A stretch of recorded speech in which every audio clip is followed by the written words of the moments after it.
Hello, everybody. Um, we are thrilled to welcome Mr. Nick Rooney today for our Winsor Newton Artist Oil demo. He is an artist and a professor at the University of Calgary. So thank you for taking time out of your busy schedule, Nick, to be with us today and teach us a little bit about Winsor and Newton. Oh, you're very welcome. Okay. Hello, everyone. Thank you for joining. Really excited to be able to try this virtually. As kind of mentioned, I've been doing a lot of teaching, especially in the last few years, aside from being a kind of full-time professional painter. I do teach a lot, and yes, currently I'm at the University of Calgary. I've done this many times in person, so it's going to be fun to try virtually. It's been a while. COVID kind of introduced it, and now we get to continue it. So I look forward to sharing everything that I have with you. Um, as mentioned, this is kind of Winsor Newton products, but in general, I'll be talking about oil painting. I'll be going through a number of different things, including what is oil. I'd like to talk about some of the myths, some of the things that you may have heard about oil paint in terms of kind of toxicity. I'd like to also go through colors. I brought a range of colors, but I'm going to keep the palette to the primary colors. Introduce kind of when you're working with professional paint, how if you work with a limited palette, you can find a lot of harmony. You can do a lot of color mixing. And then I have a whole range of different mediums as well, different drying oils, as well as the different types of liquid, and go through some of those products and let you know basically how I've used them in the past and how I currently use them, and as well as how you may want to use them depending on your studio environment. So I'm looking forward to sharing all of that. If there's any questions, please just kind of turn your mic on. So far, I think it's a smaller group. So if you're welcome to ask a question or kind of join in at any point. If there's lots of questions, then you can throw them in the chat. Um, Kirsten can moderate that and stop me at any time. If you want me to re-explain something, I've got multiple camera views as well. I'll do some mixing. If you want me to slow down or repeat myself or go into more detail, because I'm going to go through everything, but we're only here for an hour and a half with some time for questions. And of course, I could spend all day talking about oil paints. So if you want me to slow down or go over anything again, or if you'd like to share something about color as well, because like I said, I've got a very limited palette here. I've got a few extras that I want to show you. But other than that, I'm looking forward to mixing color. Any questions off the bat? Anything before I get started?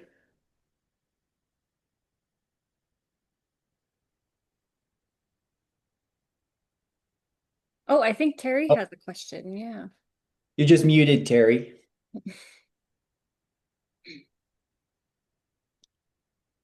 There we go. Yes, I was wondering, I've painted with Winsor Newton and I'm a beginner and I started with oils and I played a lot with the water-based oils, but I find sometimes when you're squeezing the paint out of the tube that it's very oily and it's hard to work with when there's that much oil, and I was wondering if there's solutions there. Uh, Yeah, that's a great question. And you might notice some of these tubes that I'm going to crack open, a couple of them are actually brand new and they might be a little bit oily at the top. And I can show you how to remedy that. Um, Excellent. yeah, And, you and just have then one other question is when you're finished a canvas, like a painting, is there a medium that you can either brush on or spray on to protect it? yeah, the varnishing. At Pardon the me? varnish. Oh, okay. Yeah, there's a completely different medium that we can talk about near the end too. I can finish this whole demo talking about how to finish a painting, those final varnishes, what they are, why use them, why if you haven't. Oh, those are great things to talk about. Excellent. Thank you. That's oil and varnishing. So that's great. Yeah, that just gives me direction as well. Okay. So there's a few things I'd like to say before I get started because then I'll start mixing paint and everything. But I want to talk a little bit about brief background on me. Not that I'm super important when it comes to oil painting, but I do have a lot of experience. I have been using oil paint kind of exclusively for over a decade now. Um, I did my formal training, my kind of academic training at contemporary art schools. And then when I left, I started more atelier programs, which mean technical programs, learning how to paint and draw. And one of those things that I had to do, and a lot of this was self-directed at the time, was I made all my paint. I made everything that I used. And so I made all the paint, I made all the mediums, and that really gave me a very strong technical background in terms of what this stuff is. And so when I talk about that, I'll go through a little bit about that now, is what is oil paint? What are you using? And that's where some of the myths might come up. And I'll kind of talk about health and safety when we talk about mediums. As most of you are probably painting, this is a home studio for me. It's the basement of my house. I'm currently in Calgary, Alberta. So if you're in Edmonton, I'm not far away. Um, but it is a home studio. And so health and safety has always been a big part of my professional practice, as well as the fact that I want to do this for the rest of my life. So I don't want to um, burn fast and not be able to do it for a long career because I'm studio safety. And so thankfully, oil paint, and I'm going to just hold up a tube, is very, very easy to work with. It's very, very safe. Now, there are some things to consider, but we're going to talk about what is oil paint. Oil paint is pretty much just a binder. And so I've got a number of binders that I'll pour out. This is being linseed oil. Linseed oil is the most common binder. Now, there are other types of vegetable oils, safflower, poppy, walnut that could be also used. And I can touch more on that during the medium portion. But that's basically from flax, a little jar of flaxseed. That's what linseed oil comes from. And then you mix it with pigment. So there I've got a little jar of ultramarine blue. And when you mix the two together, you pretty much get ultramarine blue, which is what you'll be purchasing in the tube, with the addition of a few minor kind of stabilizers like wax or some inert chalks to kind of keep it all together. But that's pretty much it when it comes to materials for making oil paint. And that's what I really love about it is how simple and how historic it is. Watercolor is the only other paint that kind of is very similar, using gum arabic and water with a little bit of honey as well as pigment. And then there's acrylic, which it's its own thing, but acrylic is a lot more chemicals involved. And so acrylic is liquid plastic turning into solid plastic. So there's much more of a chemical process happening. So when it comes to what the actual paint is, very little ingredients. And that also makes it very safe. And so one of the big myths is that oil paint is toxic. On its own, it is completely non-toxic. Now, there are some pigments that have heavy metals, the cadmiums, the cobalts. Those type of pigments can, in large amounts, be poisonous, but in a very small amount, a cadmium is very, very safe.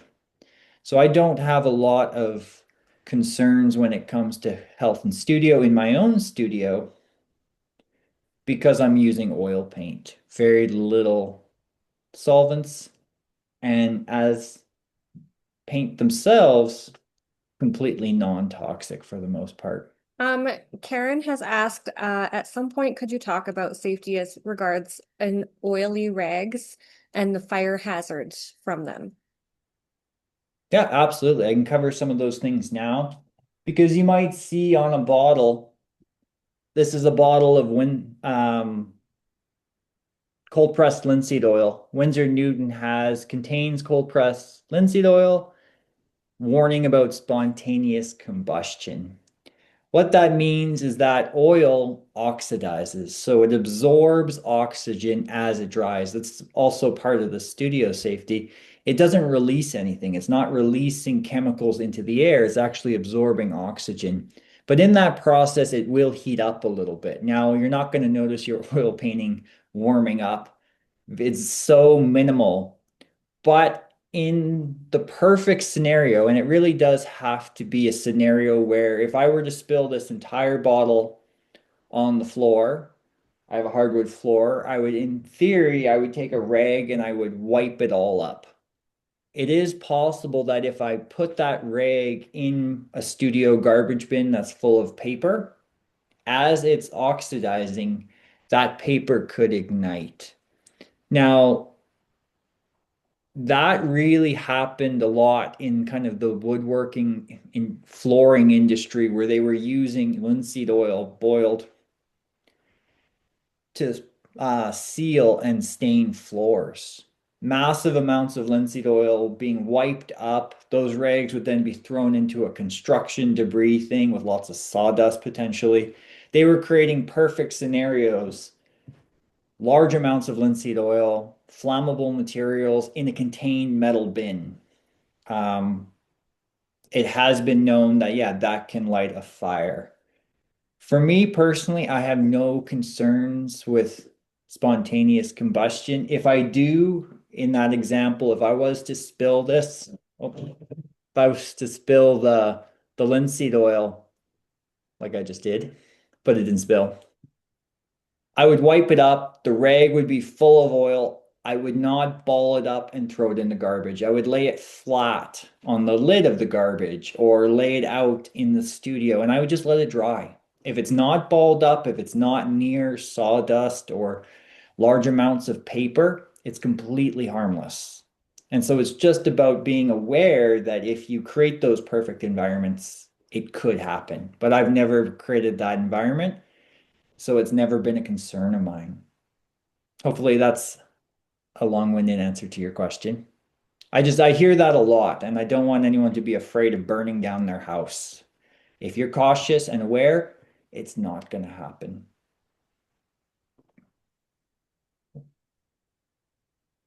Was there any other kind of studio safety questions since I'm on the topic? I'd love to answer. Karen also said that some people say you have to store it in water. Yeah, at the university, we have these big metal hazardous cans. They'll put a thin layer of water at the bottom. Students are using a lot of oil. We're wiping everything on paper towel. All of that goes into the wet bin. In a university setting where they have a lot of health and safety standards, that's absolutely something you could do. You go to Home Depot, you can buy one of those big metal containers. You put a little bit of water in my personal studio over the last decade, I've never had one of those because I just never would put the rag balled up in there. I would always just let it dry flat or in an open air environment. It's when it's contained in this tight environment. So if you don't contain it, you don't need to worry about it. But yeah, in a larger setting, if you're taking a class or if you're at a university, you might see these big hazardous waste bins, and that's all it's because they're airtight. If they were to catch fire, they're airtight, that fire wouldn't spread. So it scares students, of course, but it's also a little bit overkill for health and safety reasons. Great question. Okay. If there's no further health and safety, and more will come up as we continue. So feel free to keep throwing those questions out there as I'm talking, because I'll probably remember something. It's like, oh yeah, we're going to talk about cadmiums, heavy metals when we do the mixing. So I kind of left that out as well. But I want to talk a little bit about the difference between a professional oil and a student, because that's another very common question that I get all the time is, can I use student paint? Or do I have to spend more and do I have to buy professional? And if I buy professional, why is it more expensive than the student? And then everyone's like, ooh, what do I buy? And my view has always been buy the best materials that you can afford. If you really love color, you'll see professional color will go a lot further. But if you can only get Winton or only have access to Winton, Winton is a great paint. It is technically student paint. And the big difference between the two is that if you take the professional paint and you think of it like concentrated juice, you extend it, you're going to get student paint.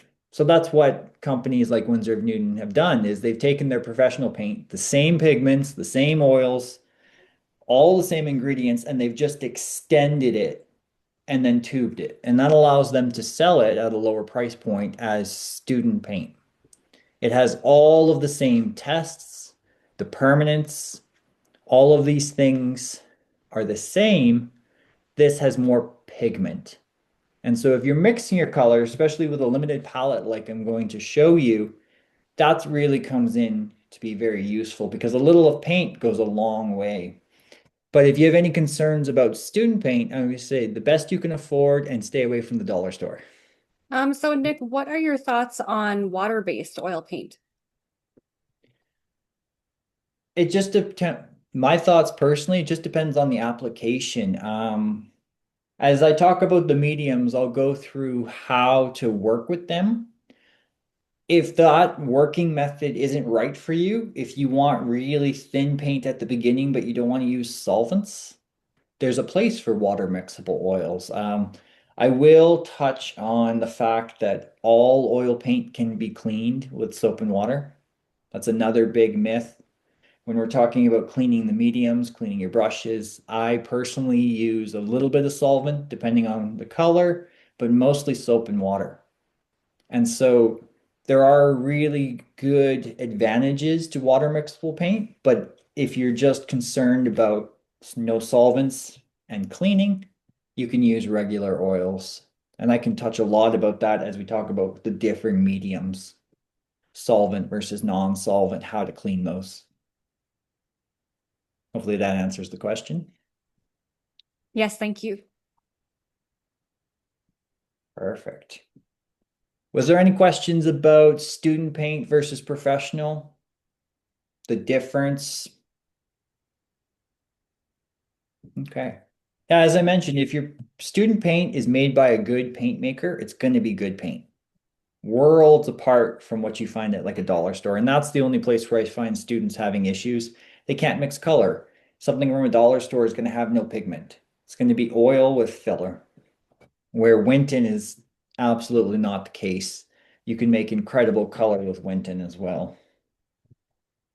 And so each tube, and I'll kind of hold that as close as possible, has a lot of information. And so I just want to quickly point out a few things, just to understand what Winsor Newton and all the other paint manufacturers, what they're trying to tell you when you buy this tube. And so this is titanium white. This is the most common white. This is probably what you're familiar with if you've ever used white paint. And what they label is the pigment. So it's got a bit of titanium white plus a little bit of zinc white. And so two actual pigment numbers are labeled. And that's really nice when you're working with different colors and different brands. You can see that Permanent Rose, for example, is a PV19. That's a quinacridone color. And so you can actually, if you really love Permanent Rose, you can see what it's made out of. And if you find something like mauve blue shade, I can see that that's a quinacridone, that's a violet, and that's got PB15, some phthalo in it. And so when you're working with the professional paint, Winton has that as well. You can identify what colors are actually made out of. It's also got a list of what oil is in it. Safflower oil being very pale. I've got some safflower oil here. You can kind of see it's a very pale oil in compared to stand oil, very dark. And so they're not making any of their paint with stand oil. They're always putting a pale oil for their lighter colors. And same with blue. ultramarine blue has got safflower oil. And we'll talk about the drying oils as well, some of the differences. But it's telling you that right on the back. But it's also telling you, if you can kind of see that little box right there, that little square is solid. That means that this is an opaque color. And in comparison, ultramarine blue, that little box is white or open. So that's a very transparent color. So opacity, whether something is opaque or transparent, is labeled on each tube. And so as we talk about the mediums, and you might be doing some glazing, you might want to look at the tubes you have if you're going to do a glaze. You're going to want to use ultramarine blue, or here I've got Winsor yellow, which is semi-transparent, and they indicate that by having the box with the little line through it. So these are colors that would be great for glazing, where I can't use white. It's too opaque to glaze. And I'll show you some glazing when I play with the mediums. And so that's all indicated in the tube as well as where it's made. And the last thing I'll point out is there is the series number and the permanence. All professional paint, and Winton included, because Winsor Newton spends a lot of time testing their products. There's a permanence or a light fast rating. And so this is a light fast of a double A. This one is an A. Basically, it means it's going to last over 100 years. The only color that is not rated really high is true alizarin. Alizarin crimson would be, it would fade in potentially 50 years. And these things have been tested over and over again by every manufacturer, but every pigment that they produce and put out there has been tested for how long it's going to last. And you get that guarantee when you buy kind of paint from a professional paint maker. So if you're starting to sell your work, that's where it really becomes important that you're working with materials that you know are not just going to fade away. And all that info is on the tubes. So just to kind of help you understand some of that. And that's on every tube, acrylic, watercolor, as well as the oil. And if most student brands will also have that, Winton has all of that information as well. So that's how I kind of personally determine if a brand is reputable. If you find a brand that's got like a brilliant blue and it's got no information, no pigment, no light fast, you know that it's probably a paint manufacturer that's not putting in a lot of time or money into making a quality product. They're just making a product to put out there, i.e. the dollar store paint. So that's a good indicator of the quality of your paint, is the amount of information on the tube. Little thing, a little bit more before we get started on color. Talk a little bit about the difference in pigment. As I mentioned before, when you're buying paint, you're getting a pigment and you're getting a binder. So that's the kind of little ultramarine blue powder. Pigment comes in a powdered form and it's mixed with a binder. And in our case, we're binding it with oil. And so there's different types of pigment. There's pigment that literally is mineral based or kind of inorganic, and that's dirt. You think sienna, ochres, those are all pigments that come from the earth, and those are fast drying. They tend to be series one, a little bit less expensive because they are earth. Very historical. The earliest paintings, frescoes, cave paintings, even before the frescoes, they were all created with ochres. So we have been using ochre to paint with since cave paintings. So long, long history of ochres, burnt siennas, umbers, yellow ochre, raw sienna. Those are all just kind of earth pigments. Now, some of them have been mixed with synthetic pigments, and those are more kind of like quinacridone. So if you see these nice bright reds, definitely not an earth color. That's something that is synthetic and also readily available. That's why we have ultramarine blue. Ultramarine blue is a synthetic color that replaced lapis. For a long time, we had to use real lapis, which is a mineral, which meant that ultramarine blue was unavailable to most painters until the 1800s when they developed synthetic colors and blue became a staple on the palette. And so that also just affects some of the price points. If you find a really expensive color, it's either got a heavy metal like a cobalt or a cadmium. If you find a cheaper color, it tends to be more earth-based like ochres. And then there's a whole range, and that's why multiple brands will have different series, series 1 up to potentially series 7. Just a different pigment and where it comes from, how it's made, and how available it is. And that's why you see the different prices as well. So that's everything I had to kind of talk about in terms of tubes, a little bit about what oil paint is. Any questions, concerns before we start laying out some color? Okay. I said, feel free to throw out any questions at any point, because now I'll just kind of be flipping back and forth from me to kind of the palette view. And so I have a range of different colors here with me. I can kind of show those.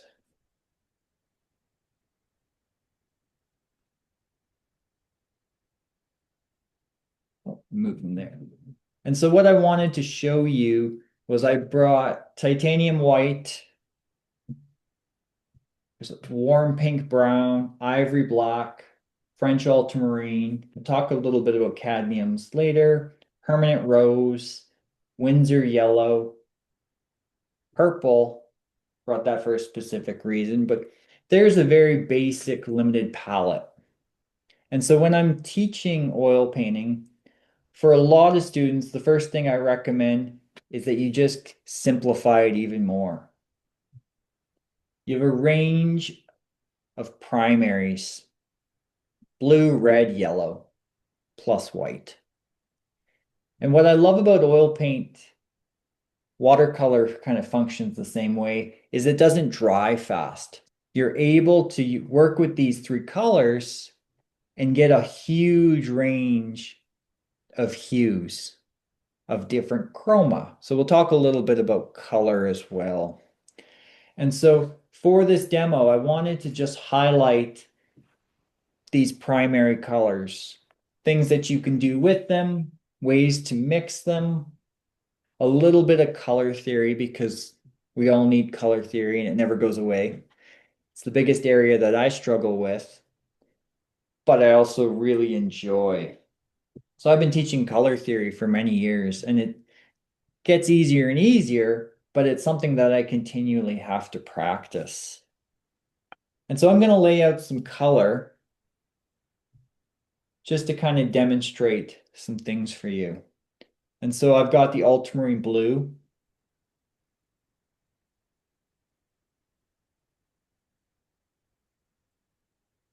And there's a little bit of oil on that ultramarine blue. So that's going to answer Terry's question right now. So what I'm going to do is I scoop up that paint and I'll put that on some paper towel. The oil is now on this palette. Scrape that up. I'm going to put that on some paper towel. So there's my paint. Here's some excess oil. Scrape it off the palette. And I'm going to pick that ultramarine blue right up and back on the palette. Not oily anymore. So this paper towel just absorbed all that excess oil. And so that's probably the easiest way that you could then remove that oil. But what's happening is there's a little bit of separation in this tube. Think peanut butter. If you buy really good peanut butter, you have to store it upside down. It wants to separate the oil and the pigment. There's not a lot of cheap fillers in the tube, so that's not a bad thing when you see that oil. One way to kind of fix that is, if possible, you can store your tube like that. You buy it from the shelf and it's hanging like this. So potentially, just like your peanut butter, it starts to separate a little bit. The minute you start storing it upside down, it should correct itself. I wish I did that. I throw all my oil paint in a big box under my easel. I dig out my colors. I'm not the type of painter that has everything hanging on the wall perfectly organized and hanging this way. So that's why I know the paper towel trick. If I have that excess oil, I scoop it in the paper towel. So no concerns there. And so then once I lay out my ultramarine blue, I'm going to lay out some permanent rose. Permanent rose is one of those workhorse pigments in terms of being a red. And the reason I like permanent rose or quinacridone red, it does everything well. It really is a very versatile red. And if you have to only choose one red, it's a great one to start with. And then I've got Winsor yellow. And so once again, this tube that I grabbed is actually new. Minor amount of oil. Not enough that I'm actually going to worry about putting it on a paper towel, but I will clean my palette knife. So when you're learning to mix or kind of new to color mixing, constantly cleaning the palette knife, making sure that you're not over mixing, contaminating your color with color that you don't want. So having a palette knife and just paper towel handy really goes well. And so here are my primary colors. And then I'm going to put some white down. And that's, once again, that one's a fresh tube, so that's got a little bit of oil. Not enough that I'm concerned about. And so now I've got primaries plus white. This is an ideal range for students to start, in my opinion, because it's harder.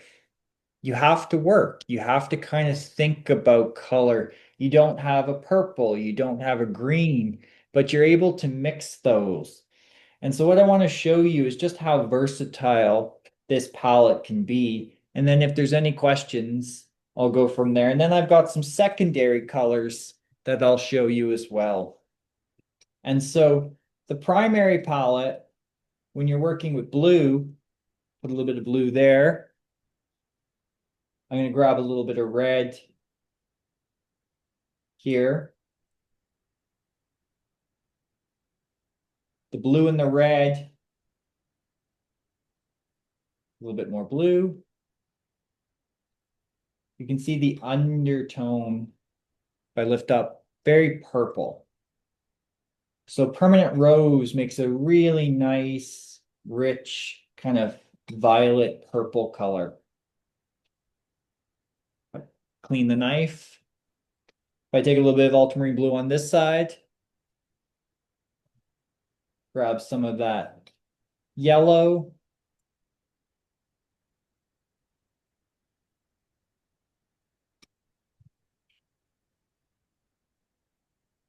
See a very rich green. That Winsor yellow is just a really bright, intense yellow, so it makes a very rich, bright, vibrant green. Then if I take some of that red here, once again, a little bit of yellow. I'll add a little bit more yellow.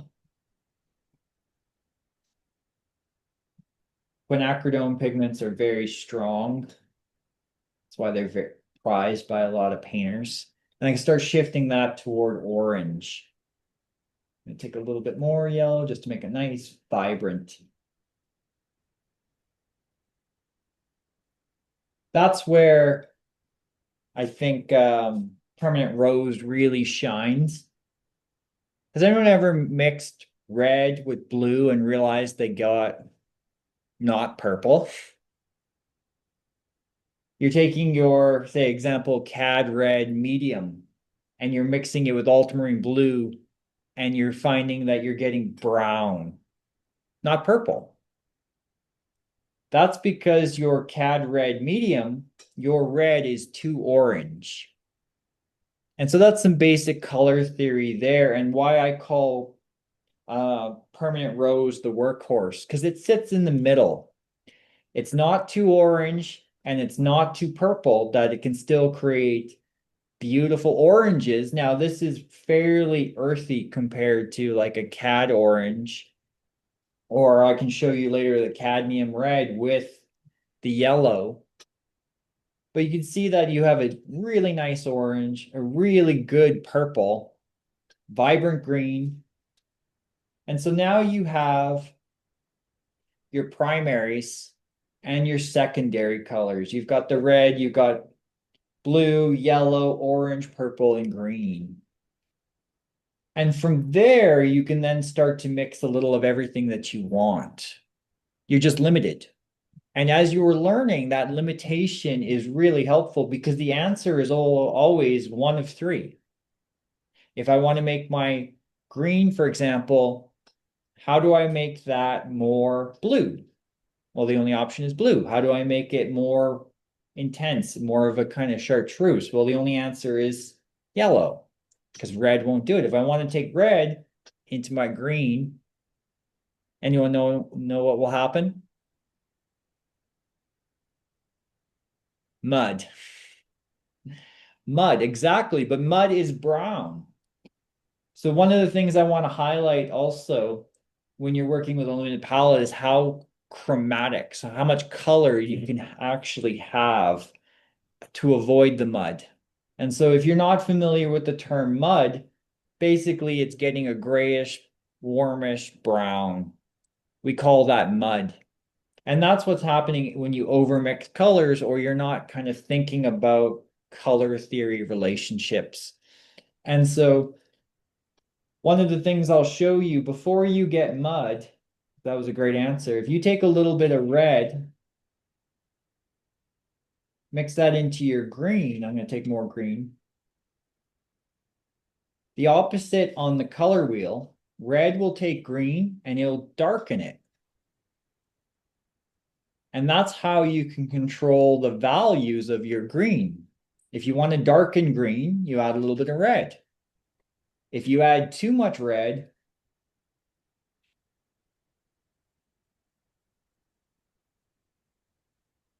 mud.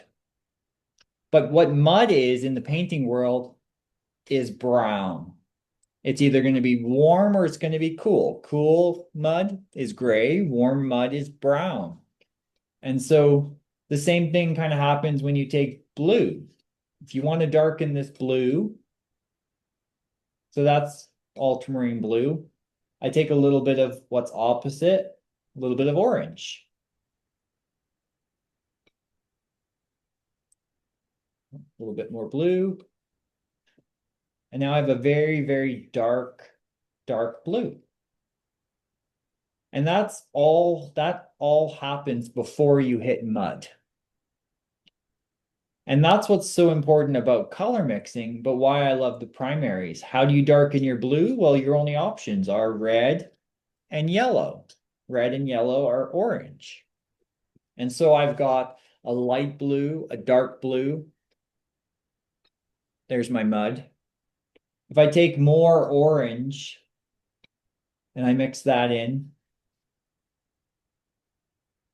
it starts to become a very dark brown. And that's what we call chromatic black.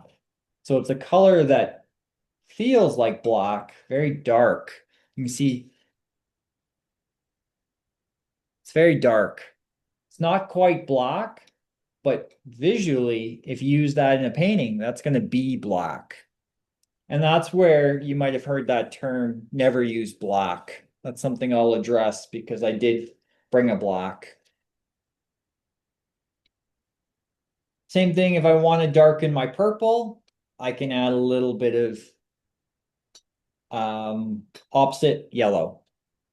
So I always think opposites in terms of how to darken a color. Any questions, concerns about that? The idea of using opposite colors on a color wheel to darken a color? Because that's how you keep your color intense. Because you can use black, and I'll talk about that a little bit. But it doesn't keep the color vibrant. And so what I mean by that is you may have, I'm going to put out some black. So this is Mars black.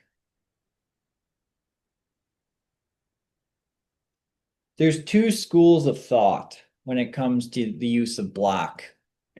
I've heard a lot of students tell me, I was told to never use black. Don't do it.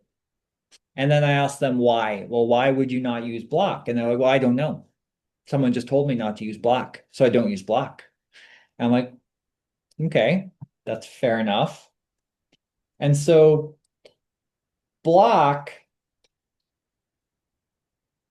tones down a color. It neutralizes it. It kills color. So if I have, for example, this bright orange, and I'm going to take some yellow and I'm going to make it much brighter. So I'm going to put some more yellow down.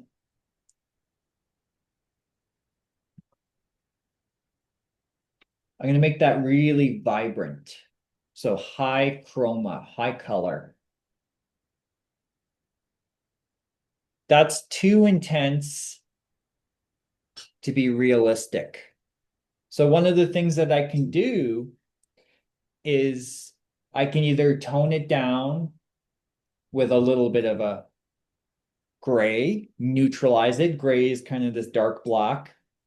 And if I want to keep the color, chroma, I can use that color. Color to tone down color. And I'm getting a really rich, still muddy color, but that's a darker brown, which is the darker value of this orange. And I darkened it with my chromatic black. The other way to do it is just to take black, and I'll do that on this side. And I'll need more orange to kind of compete. I'll throw a bunch of orange in. I'll take a little bit there and put that. It's hard to tell more yellow and more red, just to punch it up a bit. More yellow. It's hard to tell. A little bit more yellow on the camera, but this one is actually duller. This one's going to be brighter because it used pure color. And that's where the two schools separate. I always go, ooh, that way. The Renaissance and everything prior to the Impressionists used black. They cared about natural looking color that felt real, flesh tones that were realistic. Everyone on the Impressionist side, bright color, vibrant color, refused to use black. They didn't want to kill it. So they would make their black to neutralize their color. And so that's where you see a split. And that's where it comes from. Don't use black. That's the Impressionists. That's the Monet, the Manet, the Van Goghs saying, we love color. Why would you kill it? Never use black. Prior to them, everybody used black. So I always say, if you want to be a more natural painter, more realistic in terms of color, black is really helpful. If you want to be vibrant and full of chroma, absolutely don't use black. But that's just a personal choice. There's nothing wrong with black. Any questions, concerns, thoughts about that? Karen said that she was told that black will create a dead area if the painting is reproduced in print media. I'd have to see the amount of black. But yeah, black is very stark. It's not color. It's quite dead in comparison to color. So yeah, I could imagine that being true from like a print side of things, that if you were working with a chromatic black, it is pure color, so it would print warmer. There'd be more depth to it. There's also ideas that chromatic black has a depth to it, a richness that black doesn't have. I would never recommend just using black out of the tube as a background because that's quite stark. That's very, very black, unless that's what you're going for. Black has a temperature. It's either like this is quite cold. I can make it warmer. You can control your black, even if it's out of the tube. So yeah, if you're printing your work in that regard, I would definitely test out blacks and see how they print. I always think of myself as a painter. How do they look visually? I want my blocks to have depth and a sense of richness. So I'll use black out of the tube to neutralize my colors, but I wouldn't use black out of the tube for a dark background, if that kind of makes sense. And so that's one way that you can kind of, well, two ways that you can kind of tone down your colors, the opposite on the color wheel, but you can also use black, either made or from a tube. And so that's something that's really interesting because that's when you're controlling your values, the light and dark of your tubes, you want to think about. The other thing I want you to think about is the reason I put white over here. White, like black, absolutely kills color.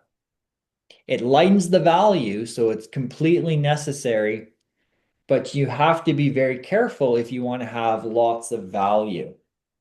And so one of the ways that I'm going to demonstrate that is I'm going to lay out red kind of in two. I'm going to move my white over here. So if you think about like, clean the palette a bit, my two reds to get white. Move the white a little bit over. How do you lighten red? Any guesses? If I want my light to move up in value, what do I do? Deb says yellow. Yellow. Deb's worked with color before. Absolutely. Because if you haven't had a lot of experience working with color, if I want that red to lighten and I take white, I get a whole other shade of pink. Beautiful pink, but pink, not light red. Yellow is absolutely how you would do that. So if you take your yellow and I start moving it this way, I take a little bit of red and I just mix my kind of string a little bit there, mix that into the yellow. Before I hit what we would call orange, it's going to optically get lighter in value. That's really important because once you start thinking about value, I'm going to take some of my green on this end and mix that red this way. I'm going to take some of that chromatic black that we made. And I'm going to mix that whole string. You can see the amount of value from dark to light that you can get with just color with no white. And if I wanted to push that string further, I'd push it into the yellows. Because then you're starting to have oranges and yellows to orangey red to kind of dark red to kind of these dark reddish browns up to optically very dark. That's all done with pure color. No white involved. So if you're someone who really loves color, there's a good chance, or if you're learning, that you're overusing white, that you're throwing white into a color right away to lighten it. Where I'm going to suggest that you take white and use it with a little bit of caution. How far can you push your color without the use of black and white? Look at how far red can go of pure chroma, intense color. And so that's something when you're thinking about color theory, the very basics is that if you want to darken a color, use the opposite color on the color wheel. And if you want to lighten a color, use the lighter values you have on your palette. So once again, this is a primary palette. My only option is yellow. How do I lighten my green? Add more yellow. How do I lighten the purple? Add a little bit of yellow. Use as much color as you can before you use white. And then once you need white, because you will need it, then use it. I always encourage students to walk through a museum with something white. Hold it up to the old paintings. They use very little white. It's pure color. They were masters of value.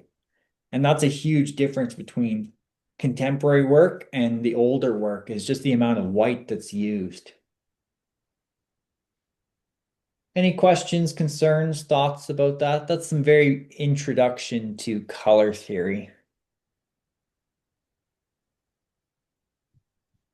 Controlling those values. So there's a few other things I want to show you.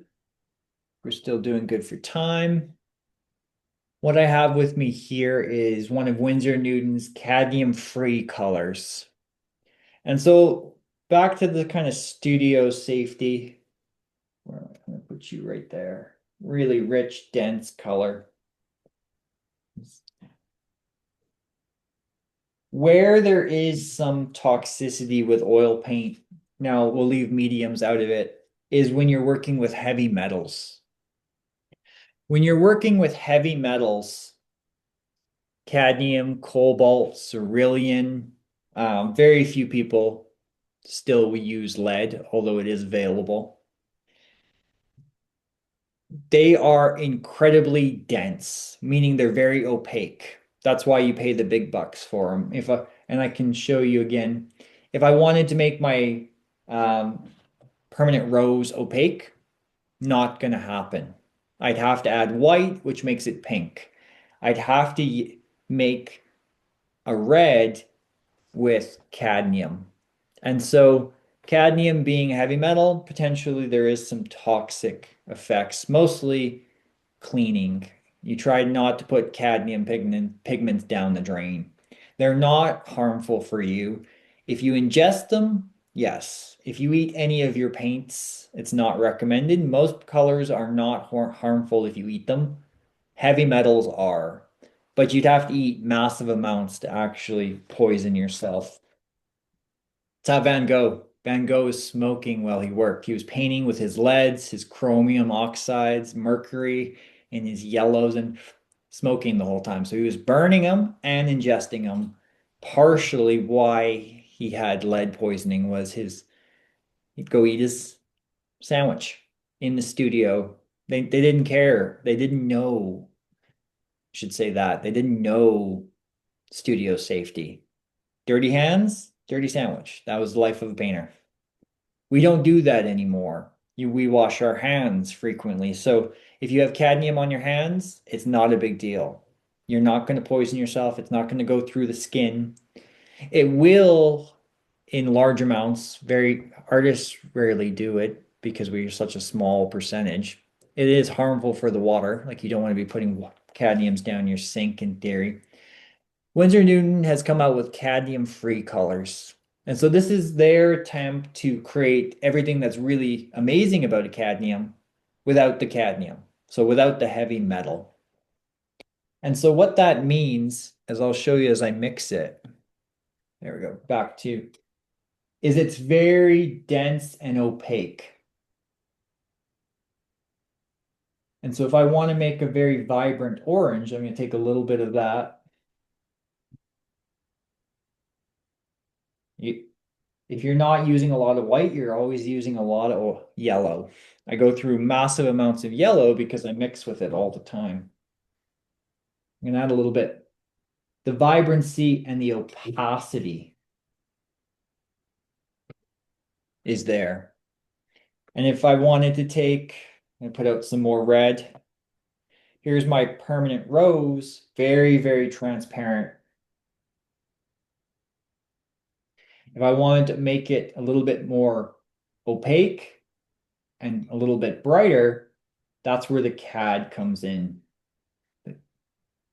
And so CAD free colors offer the same opacity, that same punch That's what I call a cadmium color. That's why it's worth the big bucks, because it gives your color a punch of this opaque intensity. You can get that. And so that's really interesting now because for so long, painters were um, reliant on cadmium colors. If cadmium, and this was potentially a thing in the UK, was to disappear, there would be a lot of painters who were very concerned. And Winsor Newton's done a very good job of recreating all of those kind of high opaque effects that cadmiums have. And so I use cadmiums personally all the time because if I want to really punch up my color, I'm going to take cad red there. One thing I will show you, just because I mentioned it, if I take my cadmium and I take my blue, I'm not enjoying life because I'm not getting purple. I got brown. So that cadmium colors tend to be more on the orange side. Horrible for purple. So it's not a great primary red. Back to why permanent rose is ideal. So cad red, not a great primary, but for oranges and upping the opacity, absolutely necessary because you don't have to use white. So anything you can do to avoid white is what the Impressionists were advocating is pure color. So another thing I wanted to show you because we've got some time, mauve blue shade. This is a color that I only recently started using because it was given to me. I have never had purple on my palette. I've always worked with a very limited palette. Lots of browns when I was learning, lots of dull color because I wanted to be Rembrandt. But as my work has evolved, I started painting a lot of still life, a lot of fruit, a lot of bright birds. And so my palette has had to evolve. I've had to introduce colors, but being a little bit afraid of color, I've always limited. So on my palette, for the longest time, I had 7 colors. And I was deathly afraid to change that because I understood them. I mixed them. I knew what they could do, and I could get a decent range of colors. Over time, and as I've developed better color skills, I've added small amounts of color. Most recently, and it's a big deal in my world when a color makes my palette, purple. And not just any purple, because then I tried another purple and it didn't do what this purple can do. And I'll show you why. But I added purple. And the reason I added purple is because I was painting a lot of fruit. The purple is Mauve Blue Shade by Winsor Newton. And it is PV19, so it's a pigment violet quinacridone, a PV23 quinacridone with phthalo PV15. So I also like to know what it is, so I'm not so dependent on this blue shade. But why I really love it is because as I'm painting lots of fruit, I'm painting a lot of reflected light. The room reflects light onto the fruit, that grays out color. I used to just use grays. I'd mix a chromatic black and I'd add white. And I can show you that kind of quickly. And so over here, I was the type of painter for a very long time who would just take, that's black, that's white. And because if you want to have natural color in your work, you need gray. Gray is what neutralizes your color, so it makes it more natural. And I can show you that. So if I have this, let's grab all of this string here. It's really intense, kind of orangey red. I can take some of this gray and it neutralizes it. It's still an orangey red, but it's more gray. I can add a touch of yellow to lighten it up. And surprisingly, this is the color that's going to be found in an apple. Painted a lot of apples recently. Toned down, very earthy, with areas of brighter red. And the interaction makes things look more real. If everything is bright, everything looks chromatic, not real. Not a bad thing, but more of a personal choice.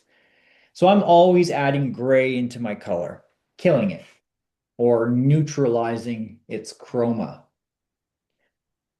And that was fine because I kept mixing grays, and I'm not afraid to work.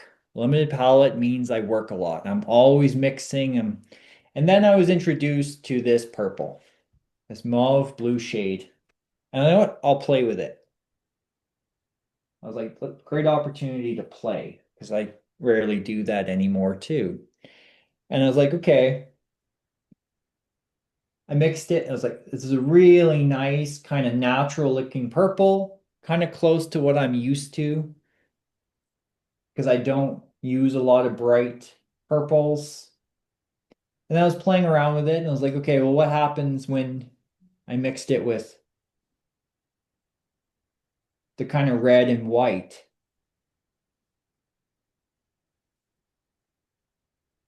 Really nice and very chromatic, but still very realistic. I found when I was working with like a dioxazine purple or even a premixed purple, do the same thing with a little bit of red. The color, the chroma was still bright, and I was still going back to my gray and killing it. See how that I scooped a bunch of gray to kill that. That brings it closer to where this already is. And I really like that because when I take the blue shade, mauve blue shade, and I mix it with a lot of white, so I'll grab more white, it creates a very realistic purple gray.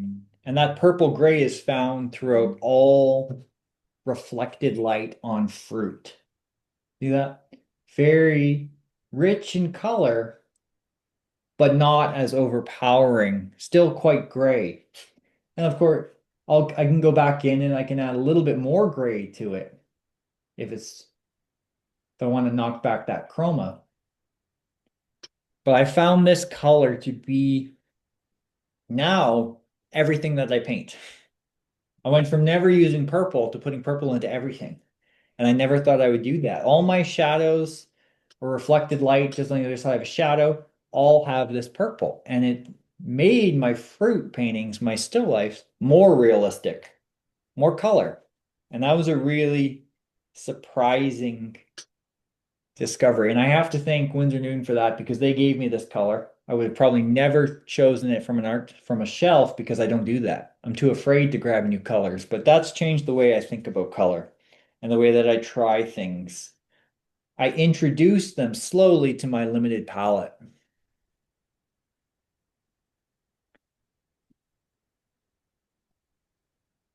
Any questions, concerns about color? Anything you want me to address while I've got color out? Okay. So what I'm going to do quickly is I'm going to scrape up some of this color. I want to talk about mediums. So just so you can kind of see.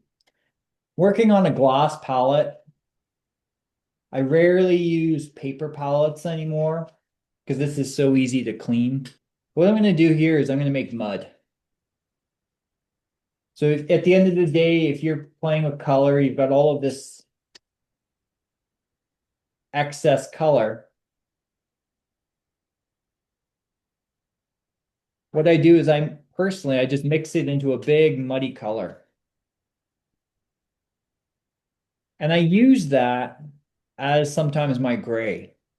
It's what I've instead of wasting the paint or throwing it out. Sometimes I'll use it as a background because it's quite dull. This one has a lot of the red.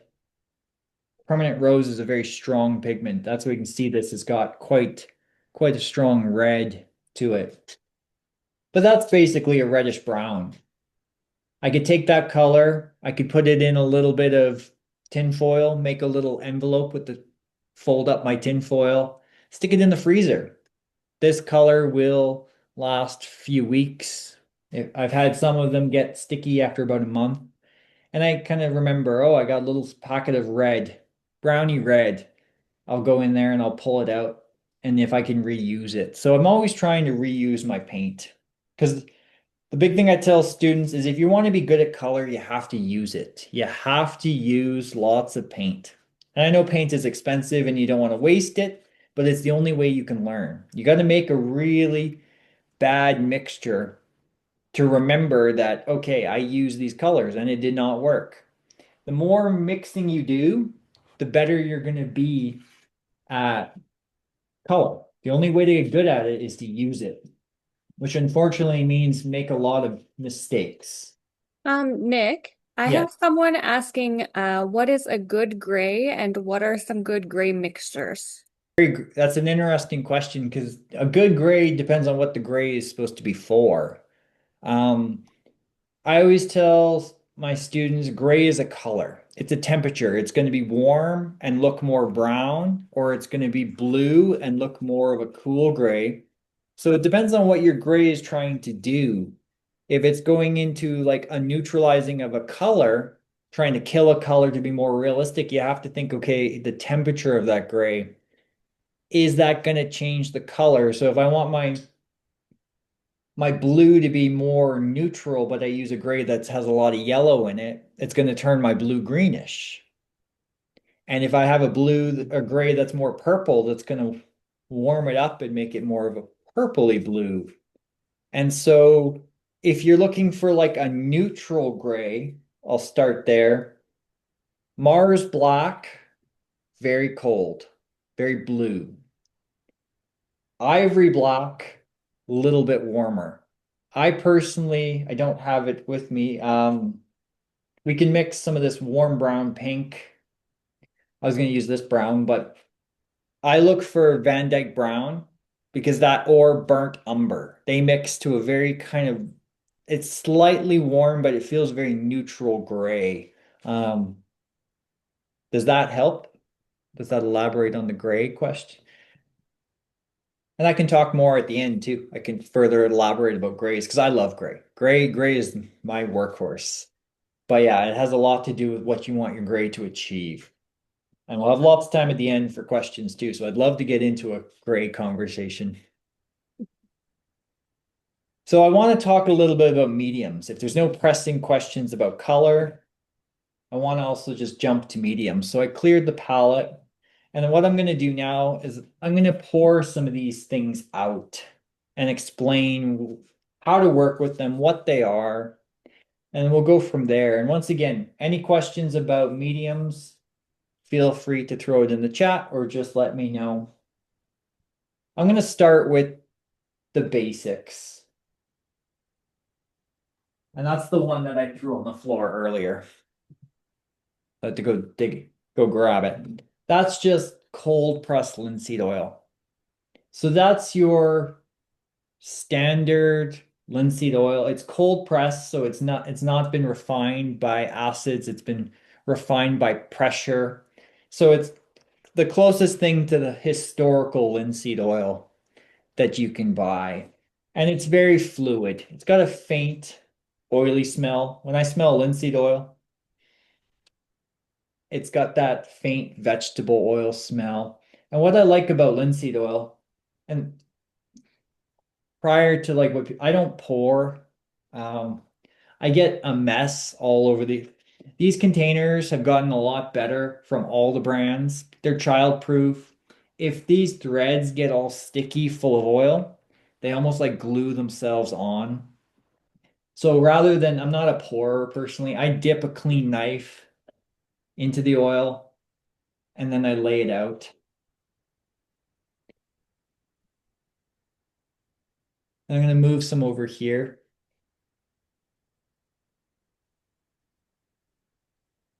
What I'm also going to do is I'm going to take some of that linseed oil that's left on my palette knife.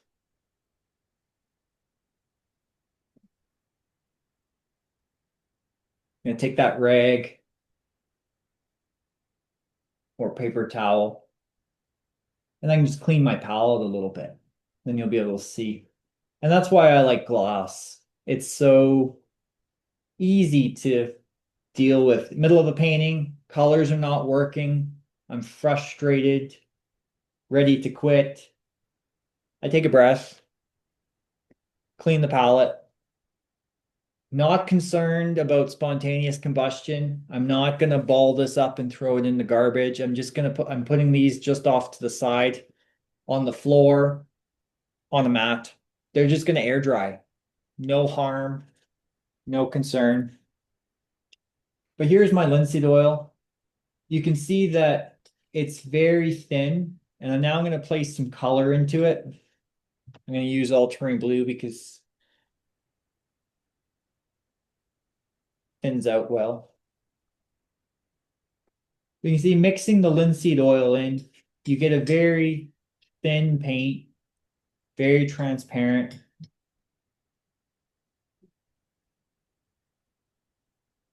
And you don't want to use too much oil because then it never dries. So the thing about linseed oil is it's completely solvent free. I'm hesitant to say non-toxic, but it is a vegetable oil. You could eat this. This is cold pressed linseed oil. You can buy this also from a health store. It is flax. So in theory, you could eat this. The two of these, that's the history of painting. Oil with linseed oil. Now, the only thing I don't like about that personally is this is now very slow drying. So this ultramarine blue would take probably in a thin layer, a really thin layer, a week to dry. And that's because linseed oil by itself is very, very slow drying. And so you wouldn't want that in your first layer. You might want that in your last layer, but if drying time is a concern, a week per layer, you don't want to necessarily just add pure linseed oil. You could, it's just very slow drying. Now, the other concern about linseed oil is that it potentially yellows. All oil will yellow. If you add lots of just the straight oil, this will, over time, will yellow so that this blue starts to feel a little bit more on the greener side, 50 to 100 years from now. And so you can see that in old paintings. Some of the blues aren't quite blue. They have a bit of a yellow hue to them, shifting a little toward green. And that's the oil in them, the linseed oil. And so if I move that aside, I'm going to grab another rag, quick towel.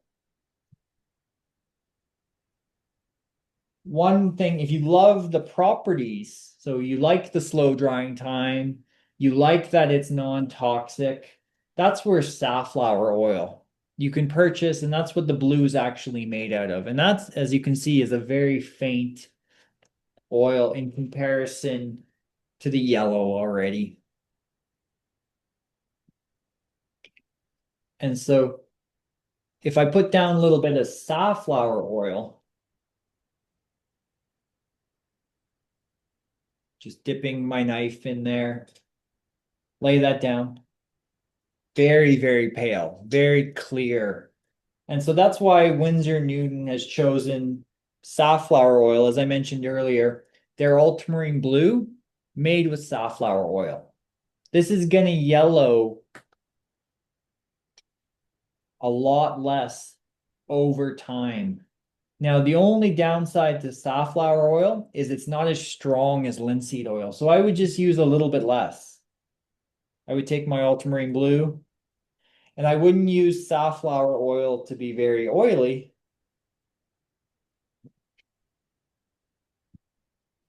I'm going to take less oil. There's a little bit on the palette. And I'm just going to mix enough so the paint is really soft, not soupy. Still holds. You see some peaks. Still holds a little bit of shape. That's going to tell me that I'm not using too much oil. It's just easy to spread. And so safflower oil is a little bit slower. So that's the other thing to consider. It's paler, so it won't yellow as much over time, but it is also slower. But these are both very slow. I don't think if you're okay, if you're patient enough for linseed oil, you're patient enough for safflower because you're also using less of it as well. So those are for the patient painter. I am unfortunately not as patient, believe it or not, but they're great options. And the third option I want to talk about the oil is just the oil that's in the tube itself. Like it is buttery. Winsor Newton has a really nice paintable consistency. I don't find it to be overly thick. It's incredibly smooth. And so for me personally, I would, of all three, I would opt for no oil. Just use the oil that's in the tube. It's still going to be slow drying. It's still going to take in a thin layer 3 to 5 days. But I can work with it completely non-toxic out of the tube as well. So that's always an option for every color, for every paint that you work with. No medium or no oil. I'm going to put my blue there.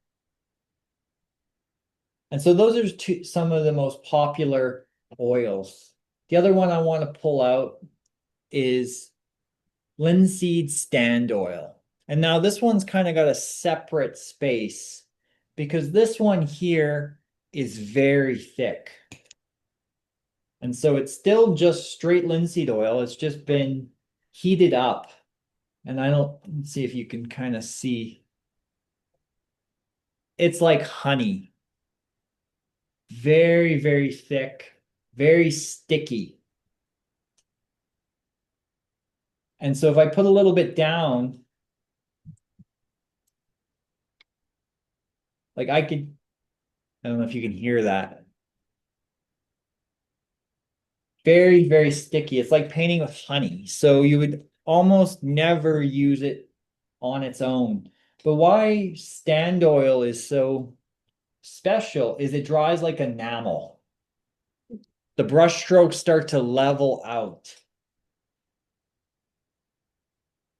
And so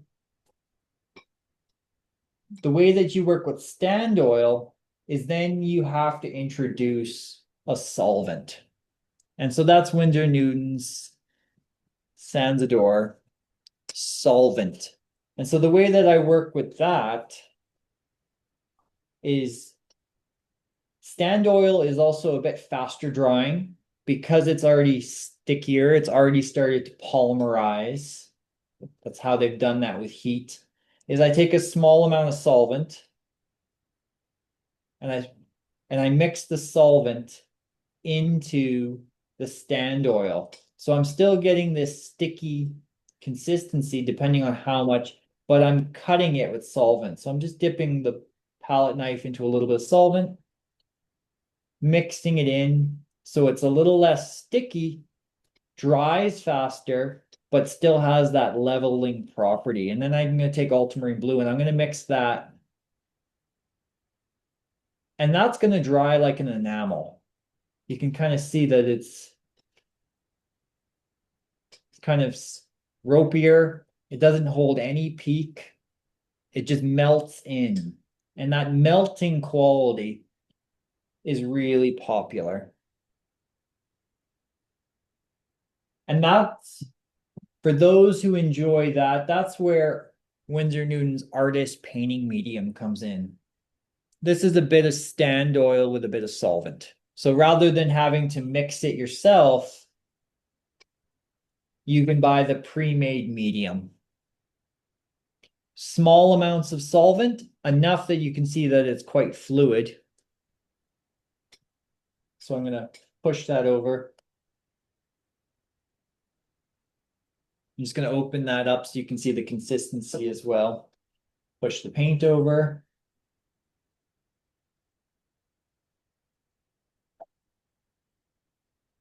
And so if I put that on the palette, very pale.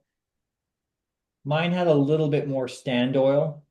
That's why people still make it. You can control the ratio oil to solvent.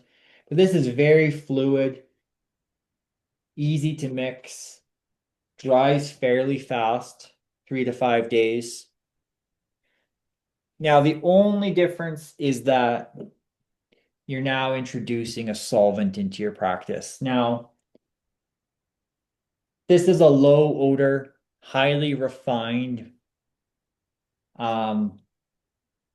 petroleum distillate, which is meaning it's basically much, much safer than hardware store mineral spirits, which is very still harmful, still not great for you, but very safe in the world of solvents. So you have that option. Very slow drying, no solvent use. Work with just oils.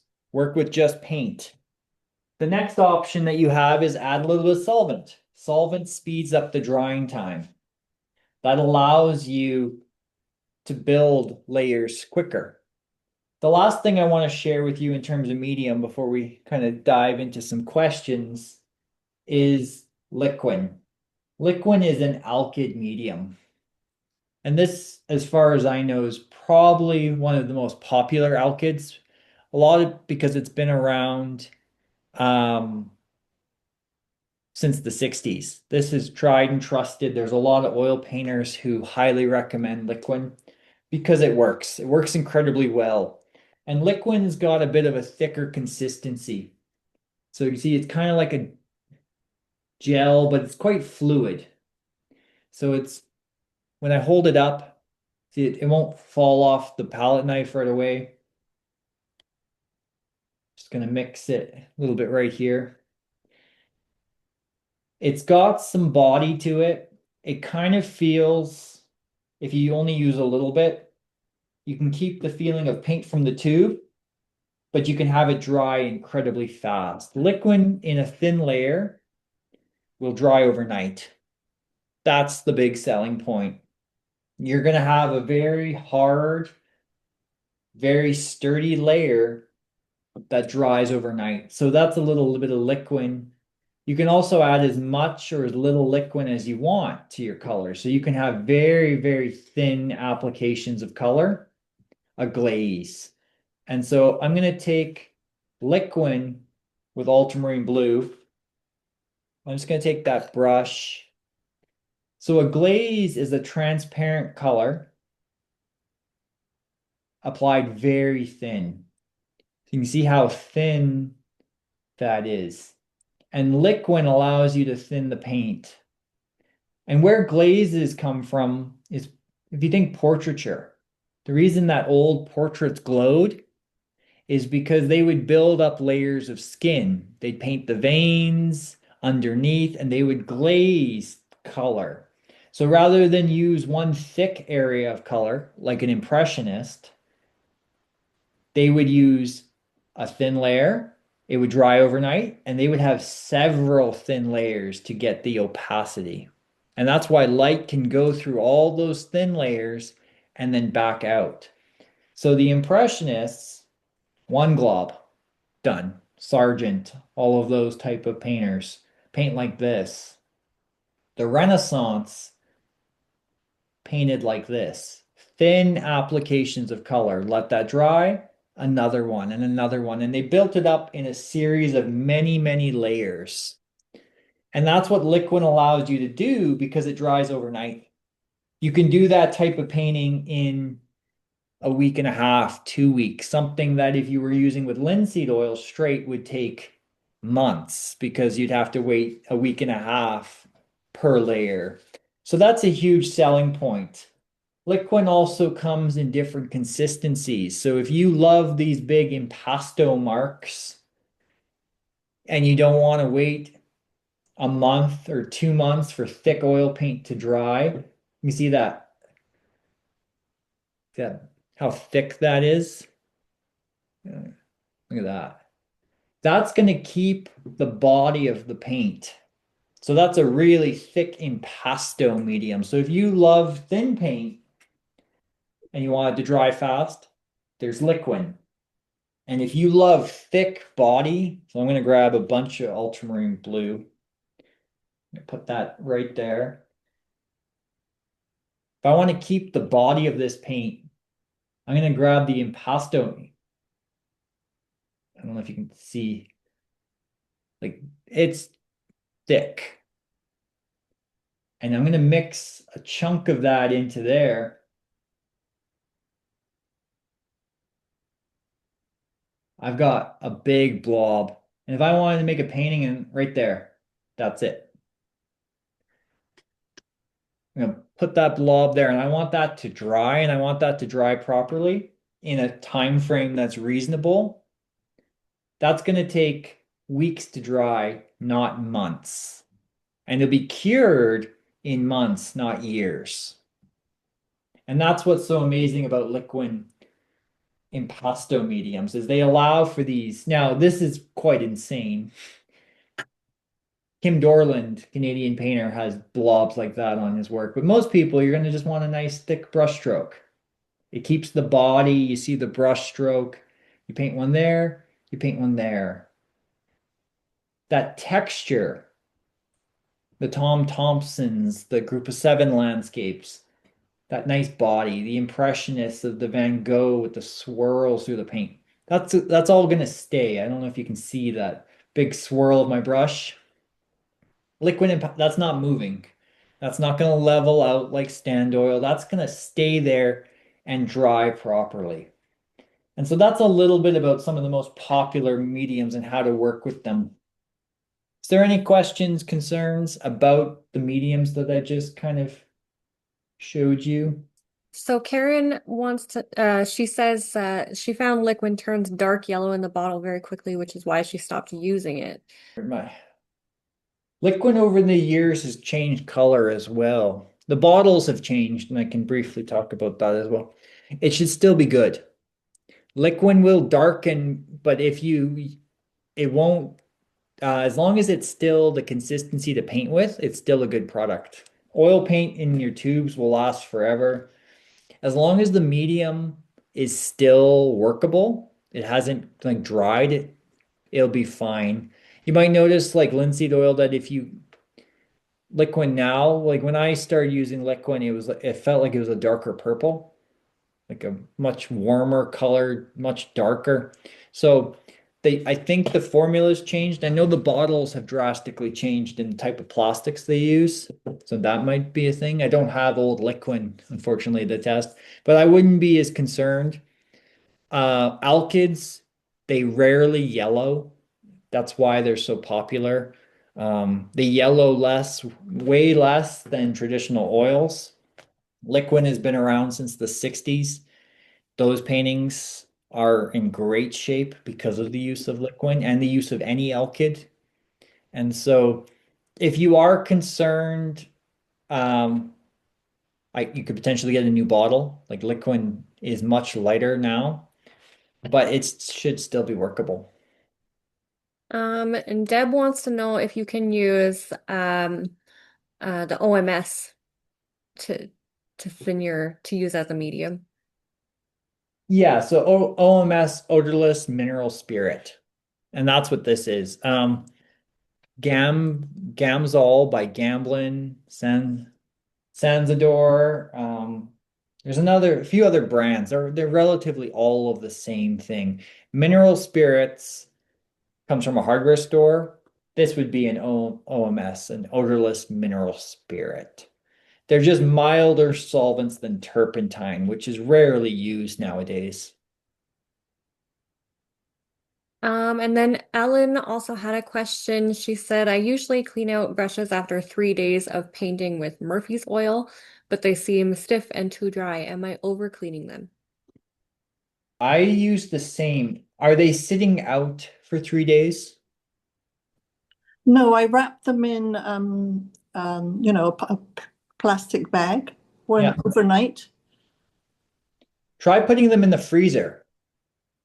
I'll talk a little bit about brush cleaning. When I don't want to clean my brush, I have a little brush holder that I keep in my studio freezer. Oil paint can't oxidize in the cold. And so they can last weeks in the freezer. Now, sometimes if you leave them too long, it weakens the glue because the thawing, the unthawing, but I just use crazy glue. I'd rather not clean brushes as often. And then I clean with dish soap and Murphy's oil soap. I would imagine it's just they're getting sticky because either the Murphy's oil soap is still in the brush. It really has to be, there's a soap residue that really has to be cleaned out of the brush, or the paint is just starting to oxidize dry, even under your plastic. But the freezer would prevent that. So I try either or. Try using the freezer first for your method. And then if it's still happening, it's potentially soap residue that's causing it. Okay, thank you. You're welcome. Marnie would like to know if you use walnut oil. I don't personally. I've used brands of paint that are walnut based. M. Graham is walnut based. They have a product called Walnut Alkyd that is walnut oil based. It sits in between. Linseed is here, safflower is here, walnut sits in the middle. It's slow drying, but not as slow as safflower. It's less yellowing than linseed, but not as yellowing as, or sorry, safflower will yellow less than walnut. So it's just another option. And just to confirm, Gamsol is like Sansador. Yes, two brands, very similar product. They're both odorless mineral spirits. Now, I do find scent has a bit of a lower, it has low odor, but I still smell it a little bit more. But the safety's the same. For those who use Gamsol, don't be deceived by the fact that you can't smell it, means it's safer.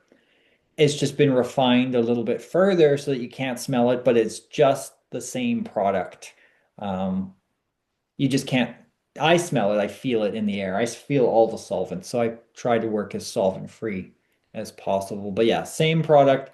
Their health and data sheets are almost identical, meaning they're tested to the same extent and they produce the same effects long term. Any other questions or anything else you'd like me to talk about? Because I still have some time, which means I can go through in more detail any of the color mixing. Ellen wants to know more about varnish. Varnish. Oh, yeah. So we talked about the oiling on the rag. We'll talk about varnish. And then I see something about crackle paste. Our crackle paste, as far as I know, is an acrylic medium.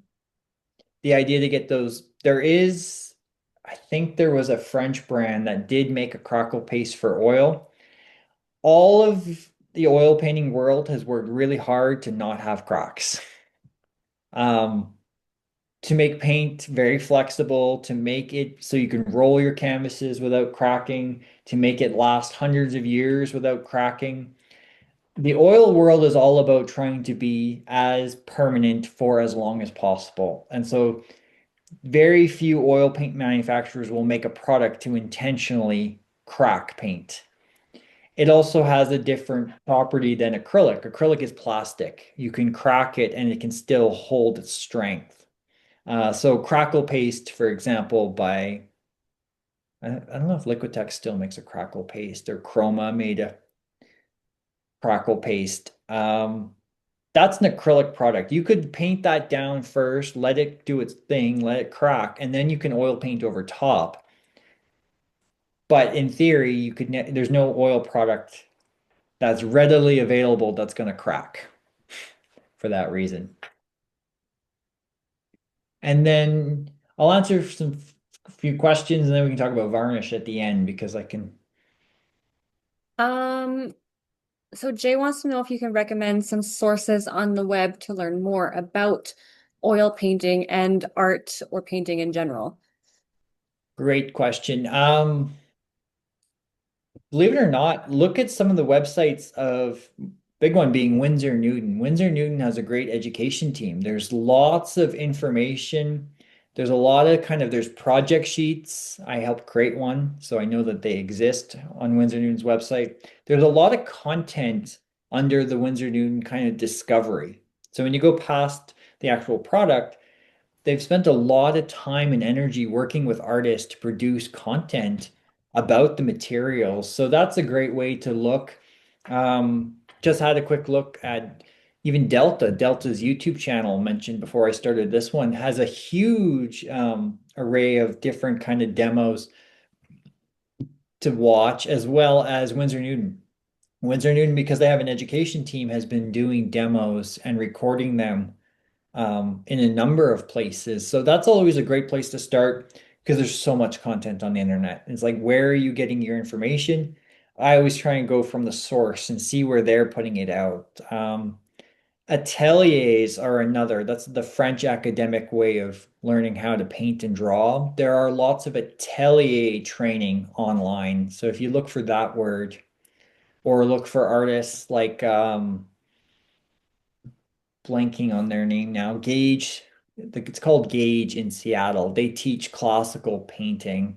They have a lot of resources as well. So I'd start by looking at the materials themselves, what they're putting out, and then following the artists too. You're going to see Winsor Newton has some really incredible artists working with them. You might like their work, and then you can follow their videos. And then there's another question here. What is a good underpainting to start a portrait, like the first color after the base coat? So I assume your base coat would be your primer. Historically, they would use an umber. The umber would be kind of green, which would balance out the redness of flesh. It also dries really fast. The Flemish would use gray. They called that a dead skin layer because they would have lots of white, which would, when they glazed, like when I showed you that thin application of blue, if it was really pale and white, it made the color even more vibrant. Um, Contemporary painters do everything from neon pink to bright yellows because they want that color underneath the flesh or they want to show through. So it just depends on what you want it to feel like. I always think of using it in terms of value first. Have really good values and then worry about colors. And if you love bright color, do your whole underpainting in a really bright value. If you want more naturalistic color, do your whole underpainting in a gray, a warm gray. If it's a warmer skin tone, a cool gray if it's a cooler skin tone. Oh, Sean wants to know what the colors are in your palette of, you said you mentioned you use seven. Um, I'm gonna think where it started. Van Dyke Brown, Burnt Sienna, Yellow Ochre, Ultramarine Blue, Indian Yellow, White, Permanent Alizarin. There were the initial seven. And so now I've added Cobalt Teal because you can't make teal. You need phthalo. I've never worked with phthalo. So Cobalt Teal's been added. This permanent mauve blue shade is now a permanent fixture. And then I've added Terra Vert, a green. So from my seven, I now have 10, which is mind-blowing to me. A decade ago, I had three. So So Deb also wants to know if you use oil sticks and what line would you recommend? I haven't used an oil stick in years. Sennelier are the ones that I believe still produce. Oil sticks are getting harder to find, aren't they? Might have to talk to Delta about this, but from what I remember, very few people still make a good pigmented oil stick. Sennelier being the traditional one because I think they invented the oil stick. Um, yeah, that offhand, that's the only one I remember ever seeing is Sennelier. Um, French. so there's Sennelier and we carry Shiva. Shiva. Okay, Jack Richardson out of the States. So you got some options. They're hard to find though. Okay, before I get to varnish, any pressing questions? I got some time for varnish. Okay. So what a varnish is it's your final layer on an oil painting. And now you can varnish an acrylic painting, but it generally is not as common, but there's no reason why you couldn't use it. And so a varnish is that final layer, and what that does is actually protects the color, but more importantly, it unifies the sheen. So if you're oil painting, and you might notice that I'm going to hold up ivory black, for example. Ivory black is incredibly oily. To make it as an oil, they have to add lots of oil. If I have a color like titanium white that doesn't have as much oil, this is going to dry shiny. This is going to dry more matte. And so you may notice that in your oil painting is that you've got different sheens. The varnish, whether you choose a gloss varnish or a matte or a satin, will unify it. And so that's going to make it look also like it's wet. That's personally why I love varnish, is because my colors sink in. As the oil oxidizes, some of the colors sink in, and then when I varnish it with a gloss varnish, it looks like it's a wet painting. It tones down after a while, but when you first varnish it, the colors are so alive. And that's why I recommend varnishing for acrylic as well, because not to the same extent. Acrylic generally, because it dries as plastic, is pretty uniform across the board. Oils have different oil ratios, and as a result, you'll see different sheens. Protects the painting over time. The, the UV stabilizers unifies the sheen. And the only other thing is when you have a painting, it's on your wall, it's collecting a lot of dust. A lot of dust is getting into the pores of the canvas. That's really hard to clean. Varnish should be removable. And so if you had a really old painting and it was full of dust and dirt, you can remove the varnish with a mild solvent and the painting underneath is completely new. And you put a new varnish and that's what collects all your dust. So if you're collecting art or you're selling your art, I highly recommend you varnish your work so that that dust layer that all of our work is going to get on it sitting on someone's wall is in the varnish layer. And so for me, those are the three most important reasons why I varnish kind of everything that goes out of the studio. Does that answer the question? And I think there's some great videos Winsor Newton has because they sell a spray varnish as well as the paint on varnish. I use the paint on because the sprays are amazing, but anything in an aerosol takes quite a bit of time to actually off gas. My whole studio smells when I use a spray varnish. So you either do it outside, which limits when you can do it, summertime, or the paint on varnishes are have a lot less, being not an aerosol, a lot less of an odor. Deb says sometimes you also get droplets from the spray. Yeah, if you got to be really like upright, really slow at the right distance. It's kind of like very methodical. It takes some practice. All varnishing takes a little practice. When you're using the paint on, you want a big brush and you keep it really smooth and even. But just with time, it gets easier. Oh, so Terry had to leave, but she did say excellent presentation. Now the work begins as I start to apply all of the information. I have to leave now, but thank you so much, and please do more presentations through Delta. Oh, thank you. I could spend all day. You're always aware of time. You're trying to keep things pretty fluid. Next one, I'd love to do a painting. Any other questions kind of popping up? Oh, where do you teach again? Just so everybody knows.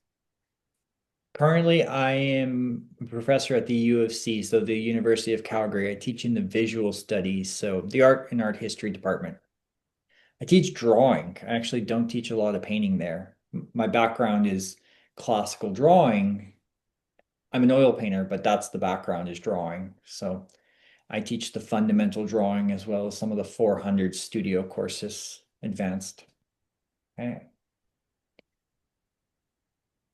I'd like to I can talk a little bit about more color if there's some time. I've got a little bit more time. There's always things I can show with color and the mediums if you'd like me to go into any more detail.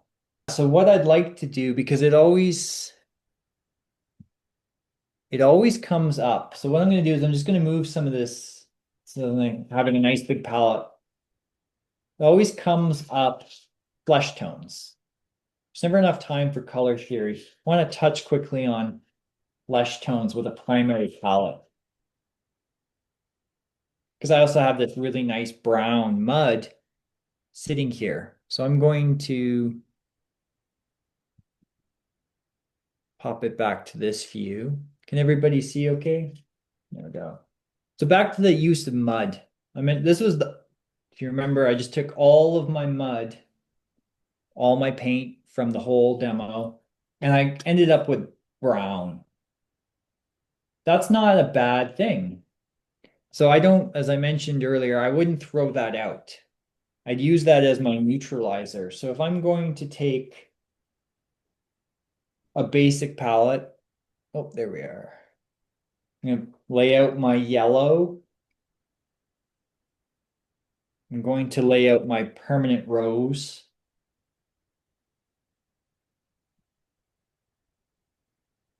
And I'm going to lay out I already have a lot of blue on the palette, so that's great. I'm going to lay out some white right there.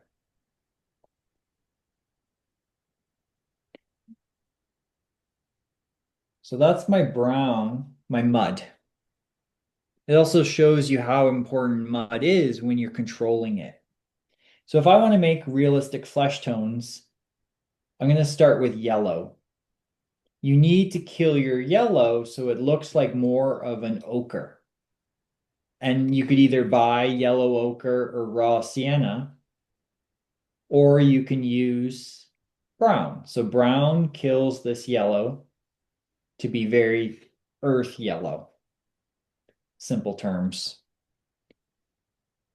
It does the same to red. So if I take brown with lots of red, I now have brownie red. So I call brownie yellow, brownie red. If I take 50%, maybe a little less because this is a quinacridone base, so I know my red is really strong. I take lots of yellow and I mix that in. I now have this kind of earthy orange in theory. If I add a lot of white to it, I'm gonna add a touch more yellow because my red was really strong. A lot more white. There is a base tone. So a basic flesh. It's too kind of orangey to be anything specific, but it works as a great base. And then from there, I'm going to move my yellow back. I'm going to move my red back. And I'm going to take some blue. So from my primary palette, I have the blue. I've got the red right here. I've got the yellow and I've got a base. Earthy yellow, earthy red made my base.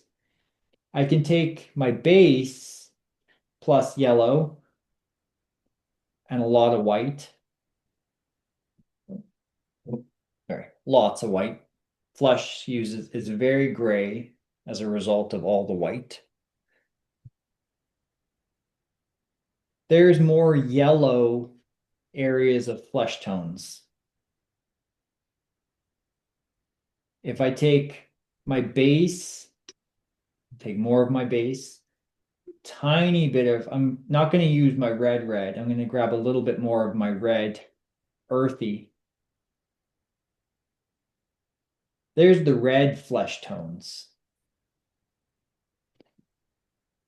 And if I take my base and I add a little bit of the blue, there my shadow are or darker tones. So if I grab my base again and add a little bit more blue, a little bit more red, and a little bit more yellow. Push it to more of the greens. So a little bit more blue, a little bit more, lots more blue. There we go. There's flesh tones with a primary palette.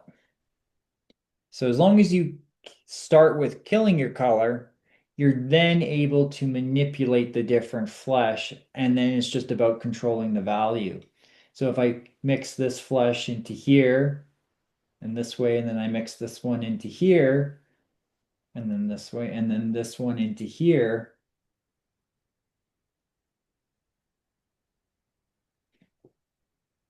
you kind of have a squished human.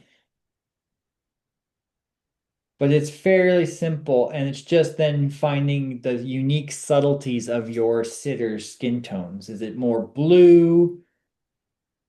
Is it more red, or is it more yellow? Once again, the primaries always do all the work. It's finding the subtleties within it.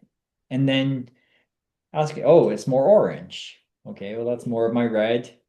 Or more, if I take more of that brown with a darker blue, so that mud that I had, plus some blue, mixing that, that's going to give me darker complexions as well, but still very vibrant in color. And so skin tones, just as easy to work with in the primaries as any other mixing. So hopefully that helps. Oh, someone's asking if you could repeat what the base color was for flesh tones. Absolutely, yeah. So I'll just go back. So this whole demo, I've been working with Winsor yellow. That's been my primary yellow. Permanent rose. That's been my workhorse red, the one that does the really good purples, the pretty good oranges, but the fact that it does both means it's a workhorse. And ultramarine blue. This one's called French ultramarine blue. That just means it's warmer. It's more toward purple. As far as I know, that's generally ultramarine blue. They just make it fancy, call it French. Some of the other colors I showed you, Winsor Newton's CAD-free line of color has the same punch, the same opacity as a cadmium without any of the heavy metals. There's ivory black for those of you who want to neutralize your color. You're not afraid of being in the Renaissance, more naturalistic. Use black. My personal mauve blue shade, that's my go-to for the shadows, or sorry, the reflected light on the other side of a shadow for fruit, as well as the go-to for everyone, titanium white, and the sample of Winton, because don't be afraid of student paint. There's still a place, it's high quality paint. So And Amy wants to know if you teach for the public at all. not anymore. That teaching is like this thing that goes up and down. If I'm in the studio more, I don't teach at all. And then if I'm teaching, I teach a little bit more. So it's been a roller coaster of teach lots, paint lots. But no, as of now, nothing planned. I would love to do a painting demo in the near future, but that's not really up to me. I miss doing painting demos. I do all my demos nowadays are drawing. So Well, maybe I'll have to talk to Katie about setting something up. we can paint apples all day long. We still have 3 minutes left if anyone has any last minute questions. Otherwise, what is your social media handle so they can follow you? I am Nick Rooney Studio. And so that is my Instagram. I'm pretty much just using Instagram these days. My website is under construction, and it has been since I started this semester of classes. But yeah, you can follow me and Nick Rooney. My next show is coming up in December, so I'm getting ready for that. Oh, it looks like Amy has a question. Hi, Yes. Nick. Um, I was just wondering if there are any um, kind of rules of thumb as far as choosing limited palettes if you're not using the same palette every time, as in, are, whether it be colors, whether it be a certain number of transparent colors versus opaque colors, warm colors versus cool colors. Are there any tricks? Because I find often when I ask artists about their limited palette, they can rattle off a number of limited palettes, but there's not always, as a learner, it's not always clear to me how they put that together. So when I'm at home thinking I'm fine to work on a limited palette, but I'd like to make one or play more with it, I'm not always certain where to start as far as choosing that. Does that make any sense? Absolutely. And it's a great question. I'll try to give you the best answer because a palette is personal. I've never been the type of person to say, this is the palette that's going to make you a good painter. That's the palette that worked for me because of me. You have to start with the primaries if you want the full capabilities of color. You could have a primary palette of white and black, and you could have white, black, and red if you like those colors. If you want a palette that can be versatile so that your limited palette is not limited to chroma color, you need to have at least a red that can do both purple and orange. But that is different throughout history. Zorn palettes, not to talk your ear off, use cad red, light, yellow ochre, and black plus white. That's a portrait palette. So if you're learning skin tones and you don't know where to start, look for Zorn, Zorn. That's an incredible palette for flesh because it's easy. You don't get good greens. You don't have bright blues because, sorry, black is what's used as blue. That's flesh. If you want a great palette for color, start with just the primaries. And then you might say, okay, well, I'm not using a lot of red. I'm going to get rid of red. And then I'm going to try my primaries with only a purple. That's a whole other relationship. Then that's where the play comes in. As long as you're sticking to the idea that there are primary and secondary colors that you potentially want to mix, there are no rules. As long as you have a blue, yellow, and red in some form. Blue could be black, yellow could be bright, or it could be ochre, and red could be ochre or sienna or like vibrant. So it just depends on what colors you want. Does that help? Yes, thank you very much. You're welcome. Okay. And with that, I think we are out of time. So thank you very much for joining us today, Nick, and thank you for everybody else who was able to join this nice little demo session. Thank you so much for joining me. I know I enjoy talking and nerding out about oil paint on a Saturday morning, so I appreciate that all of you showed up. So everyone who is still here, have a good rest of your weekend. Nick, have a great weekend. Thank And you. we'll see you guys on YouTube.